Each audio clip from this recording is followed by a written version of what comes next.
Eh, Saudara-saudara sekalian, ya sedikit saya berikan paparan ya.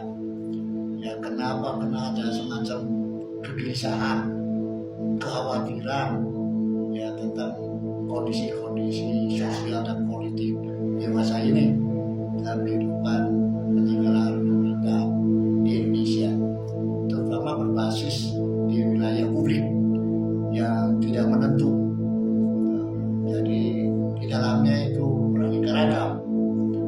Ya, ada yang bersemangat untuk menyelamatkan bangsa itu dengan pendekatan ideologi Pancasila yang didasarkan Undang-Undang Dasar 45. Yang ada juga ada kelompok yang berkaitan dengan masalah kepentingan, karena ada hubungannya dengan kepuasan untuk mendapatkan kekuasaan.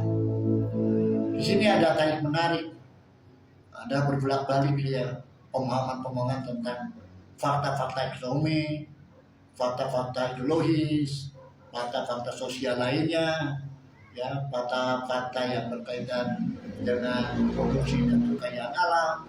Itu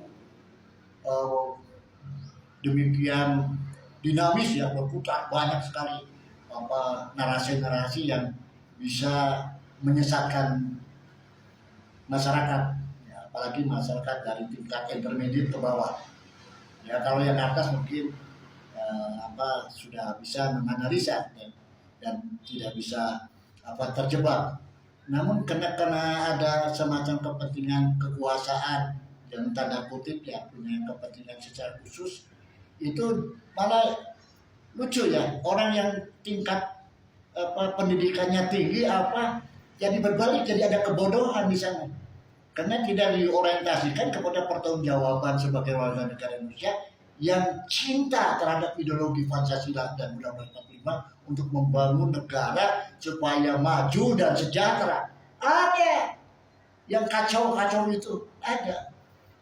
Contoh ya dari zaman ke zaman itu sangat banyak sekali ya kebocoran. Bukan hari ini, bukan.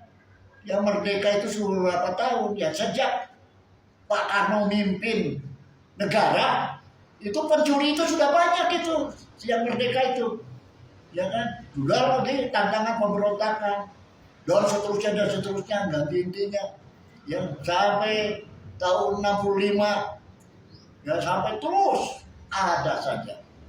Nah terlebih-lebih ya setelah era reformasi itu makin menggila kekacauan yang berkaitan dengan namanya sebutnya tuh ya penjarahan kekayaan negara itu luar biasa itu ya. Itu sekarang dipimpin oleh seorang presiden yang namanya Bapak Prabowo Joyo Hadikusumo, ya, Jenderal TNI Angkatan Darat yang sekarang ya katakan memimpin. Nggak tahu dari mana orang melihatnya itu bahwa Prabowo itu dinyatakan orang yang gagal. Itu kelewatan itu. Saya tidak kenal dengan Prabowo, itu tidak kenal. Tapi saya mencintai Prabowo. Dari rekam jejak yang beliau lakukan dalam perjalanan membangun bangsa dan ikut secara fungsional di dalam kepemimpinan tentara. Saya tidak pernah mendengar bahwa Prabowo tidak sayang anak buahnya ketika di Kopassus. Dia bagi ya rezekinya dari Prabowo itu kepada anggotanya. Boleh tanyalah, walaupun saya tidak tahu karena saya orang Bandung ya. Dan saya pernah jadi camat di Cipatat lah kalau saya jujur aja, saya mendengar di mana kesuksesannya beliau itu. Itu prihatin saya tuh. Orang sampai merusak namanya, merusak segala-galanya.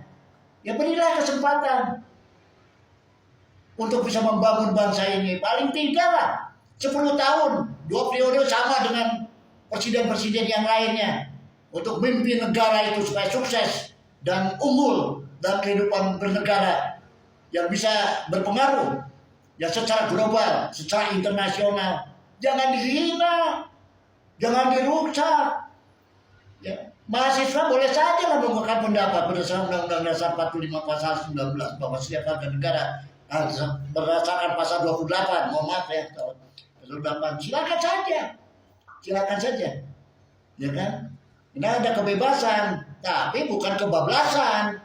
Kebebasan berpendapat, berkumpul dan berserikat.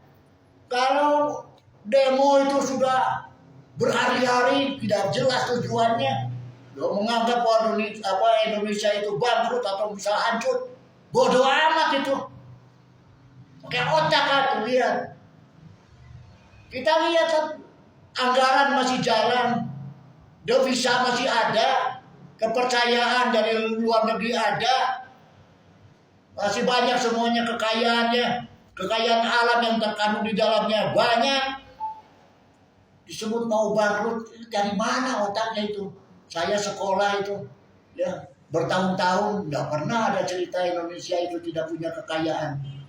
Ada apa? Ada sawit, ada batu bara, ada emas, ada nikel, ditambah sekarang ada tanah jarang, ikan, ya jutaan ton yang dapat dihasilkan itu, ya kelewatan lah.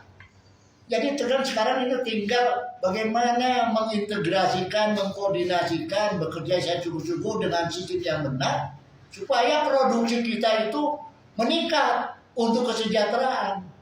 Itu yang penting itu.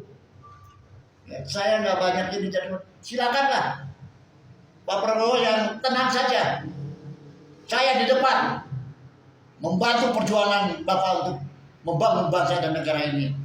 Saya dengan Kang Prabu saya punya kekuatan. Saya sudah bangun organisasi tingkat nasional. Kang Prabu namanya. Saya siap. Itu saudara-saudara sekalian. Saya kira pesan saya itu yang pertama lah. Nanti kalau ngomong narasi lagi terlalu banyak kemana-mana. Jadi itu aja. Terima kasih teman-teman.